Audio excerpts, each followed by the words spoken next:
It's another beautiful day, and thank you for joining us on another episode on Taco TV. We hope you are doing great. Taco, why are you looking at me like that? Why won't I look at you? Hey, you are not angry, Abby. Everything is set at your own side.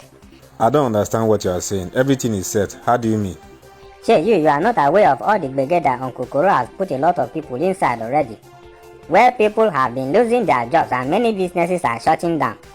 Imagine all the teachers that are teaching in private school. They have not been paid for months. I know all of that. Even transport companies that do interstate journeys, their staffs and even owners have been dormant for months. We can't even start counting the number of people and businesses that have been and are still being affected by COVID-19. Uncle, that's not why I'm angry.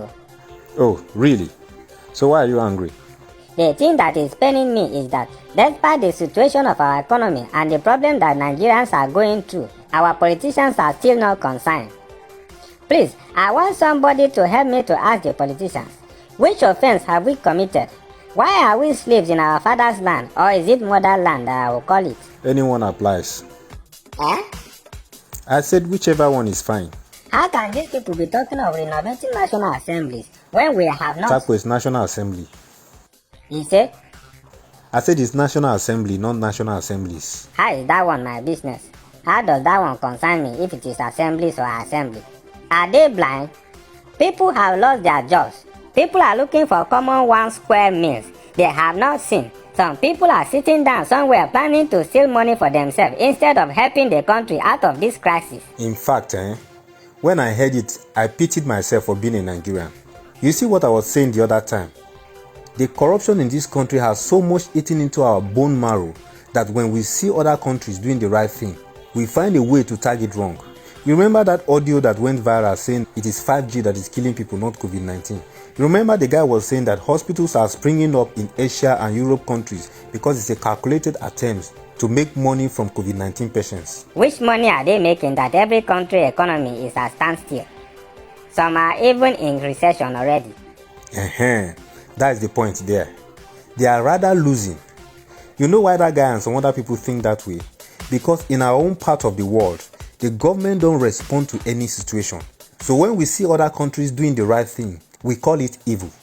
There's a pandemic sweeping away lives in hundreds of thousands. What else can the government do than to enhance the health sector to tackle the issue? And where necessary, hospitals will need to be built to address the situation. No! Our own, instead of them to think of building hospitals and reviving the health sector, they are thinking of renovating national assemblies. Or is it assembly that they call it? What is the problem with this country? Why have we sunk this deep that we can't even move a centimeter in the right direction? Why? This is the time we are supposed to sit back and think, then go back to the drawing board to say how can we redeem our country? Their own drawing board is to draw plans to steal money. That is the drawing board of our politicians. Unlike leaders who wake up in the night to think of how to make their country to move forward, their own is to think of strategies to steal public funds. It's very pathetic. This is the time we are supposed to think of strategies to empower SMEs and revive our economy, because whether we like it or not, we are already in a recession, because even after COVID-19, things won't pick up that fast because a lot of things have shifted from how they used to be. So it will take a while to realign and position for the new life. And don't forget that we still spend billions to service debts, loans that we took, and it's just the interest we are paying back, not the principal. Uncle, which school principal died? Taco, I said debt, as in debtor. We in Nigeria is owing money that we borrowed to fund our budgets. Oh, okay. I thought it is that wicked principal that died. Like I was saying, despite the fact that we are owing and our sources of income, which is crude oil, is down. The last time I checked, dollar was $1 to 450 naira. Because we are not exporting anything as a country to generate revenue. Yet we are owing. And don't forget that the debt is in dollars, which means the amount we are using to service our loan has increased by 25%. Yes, naira was 360 to $1 before COVID-19. Now it's 450 naira to $1. That is 25% increment. So the best thing we ought to do now is to look inward and see how we can manage what we have properly. Uncle, this one is not managed, sir. The best thing is to cut down our excesses and unnecessary waste of national money. All these senators, House of Reps, governors, everybody, it is time for them to review their salaries and allowance and cut it by half. People are losing their jobs all over the world. Even the ones that are not sacking their staff, they are cutting down their salaries.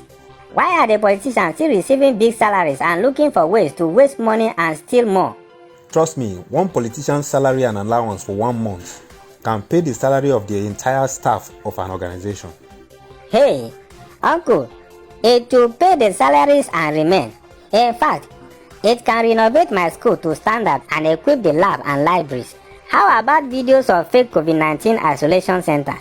Our politicians scam us on daily basis, yet SARS and police will be looking for Yahoo boys to arrest, leaving the real criminals and thieves to go scot-free.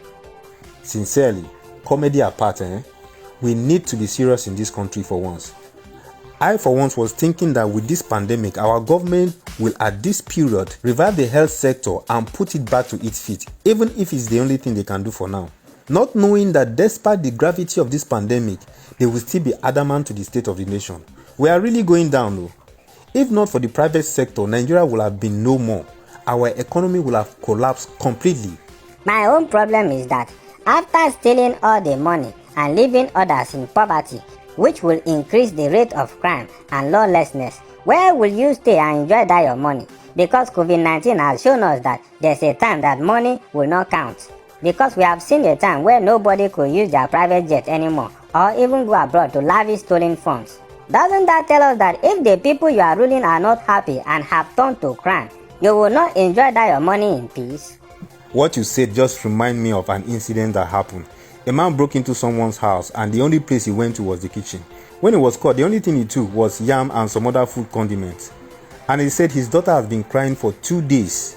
No food. So you can see that hunger can cause people to resort to crime. Nobody wants to carry gun to go and rob because you know you might not come back alive. No girl wants to stand by the roadside at night to do prostitution to make money because you know you might be used for money ritual or even contract deadly diseases. This, among other crimes, nobody wants to indulge themselves in doing that. But situation push people to do these things. Now think of a situation where crime will become a norm in the society. Even with your billions, you won't be safe in that society. You may not be attacked directly because you have surrounded yourself with security men who are supposed to defend the citizens. But a stray bullet from fighting these crimes may hit you or your loved ones. You know, nothing used to concern them until it affect them. Kidnapping was going on normally and they kept silent. It was when they started to kidnap the politicians and their relatives that they now knew that they were not safe anymore. Then they now put a death sentence on kidnapping. Instead of you to find solution to the problem, you are finding protection for yourself. Yes, fighting crime is not by recruiting more policemen or army. To fight a crime, you have to go to the root of the cause of that crime in the first place and resolve it rather than trying to oppress the criminals. If you put 10 thieves in jail today, 100 more will arise tomorrow. If you have pains from appendix and the doctor gives you painkiller, that won't solve the problem. The pain will relieve for a while, but it will come back later because what you need is a surgical operation to remove the appendix, not painkillers. This is how our leaders are solving problems in this country. Painkillers. You need to remove poverty and crime will disappear. Because as I have several things I'm doing and I have different sources of income. So there's no how someone will come and convince me to go and commit crime in order to make money. But if I had no job and I was hungry, anyone can convince me to go into crime to survive and I will succumb. What he is saying is that nobody commits crime as a hobby. Let our leaders rise up to their responsibility and stop looking for strategies to waste, embezzle and steal money for their personal use.